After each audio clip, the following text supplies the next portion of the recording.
क्या सचिन पायलट और हनुमान बेनीवाल मिलकर गोविंद सिंह डोटासरा का खेल खत्म करने वाले हैं? आइए जानते हैं।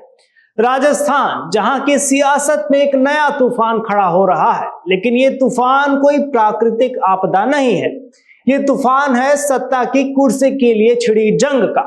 और इस जंग में एक तरफ है गोविंद सिंह डोटासरा, जो अपनी कुर्सी बचाने के लिए दिल्ली के चक्कर काट रहे हैं, और दूसरी तरफ है सचिन पायलट और हनुमान बेनीवाल, जो मिलकर डोटासरा की सियासत का अंत करने की तैयारी में है। अब सवाल यह है कि क्या जनता समझ पा रही है कि क्या चल रहा है, या वो सिर्फ तमाशबीन बनी हुई है। देखिए, गोविंद सिंह डोटासरा पिछले कई दिनों से दिल्ली में डेरा जमाए हुए हैं, मीटिंग दर मीटिंग, मुलाकात दर मुलाकात, लेकिन ये मुलाकातें राजस्थान की जनता के लिए नहीं हो रही है। ये मुलाकात हो रही है अपनी कुर्सी बचाने के लिए, वो कुर्सी जो राजस्थान कांग्रेस के प्रदेश अध्यक्ष की है। लेकिन सवाल यह है कि जब आपकी पार्टी ही हाशिए पर पहुंच चुकी है, जब जनता के मुद्दे आपके लिए मायने न रखते हो, तो उस कुर्सी का क्या मतलब रह जाता है। डोटासरा साहब दिल्ली में बैठकर आला कमान को समझा रहे हैं कि उन्होंने राजस्थान में कांग्रेस को मजबूत किया। राजस्थान में कांग्रेस की हार के आंकड़े आइए देख लेते हैं। 2023 के विधानसभा चुनाव में कांग्रेस को सिर्फ 69 सीटें मिली, और उस हार का सबसे बड़ा कारण था नेतृत्व का अभाव। जनता से दूरी और भ्रष्टाचार के आरोप भी लगे थे उनके ऊपर। डोटासरा साहब, आप उस वक्त भी प्रदेश अध्यक्ष थे। आपने क्या किया? क्या आपने जनता के मुद्दे उठाए? नहीं। किसानों की बात की? बिल्कुल नहीं। युवाओं को रोजगार की बात की? बिल्कुल नहीं। वो तो सिर्फ अपनी कुर्सी की चिंता में डूबे रहे। और अब जब सचिन पायलट और हनुमान बेनीवाल जैसे नेता मैदान में उतर आए हैं, तो उनकी नींद उड़ गई है। सचिन पायलट और हनुमान बेनीवाल दोनों की कार्यशैली में एक समानता है।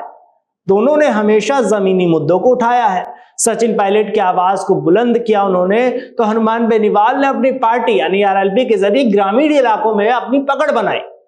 देखिए, राजस्थान की सियासत में एक बात साफ है, जो नेता जनता के लिए काम नहीं करता, वो ज्यादा दिन नहीं टिकता। अशोक गहलोत इसका सबसे बड़ा उदाहरण है। गहलोत साहब गांधी परिवार के करीबी माने जाते थे, लेकिन जब उन्होंने जनता के मुद्दों को नजरअंदाज किया, तो जनता ने भी उन्हें नजरअंदाज कर दिया। और अब डोटासरा साहब उसी रास्ते पर चल रहे हैं। भ्रष्टाचार के आरोप, घोटालों की बातें, ये सब डोटासरा के नाम के साथ जुड़ चुके हैं। और दूसरी तरफ बीजेपी के नेता, चाहे वो दिया कुमारी हो या भजन लाल शर्मा, जमीन पर काम करते दिख रहे हैं। कांग्रेस के नेता सिर्फ कमरों में बैठकर ही मीटिंग कर रहे हैं, लेकिन बीजेपी के नेता जनता के बीच जा रहे हैं। अब सवाल यह है कि कांग्रेस कब सुधरेगी।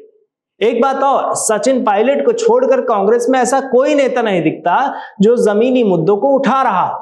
लेकिन एक नेता के करने से क्या होगा? राजस्थान में कांग्रेस को बचाना है तो सचिन पायलट को प्रदेश की कमान संभालना पड़ेगा। और अगर ऐसा हुआ तो डोटासरा साहब के पास न पद बचेगा और न ही रुतबा, और उनकी सियासत का अंत लगभग करीब आ जाएगा। जनता देख रही है और जनता ही फैसला करेगी। आपकी क्या राय है हमें कमेंट में बताइएगा। तब तक देखते रहिए राजस्थान वन।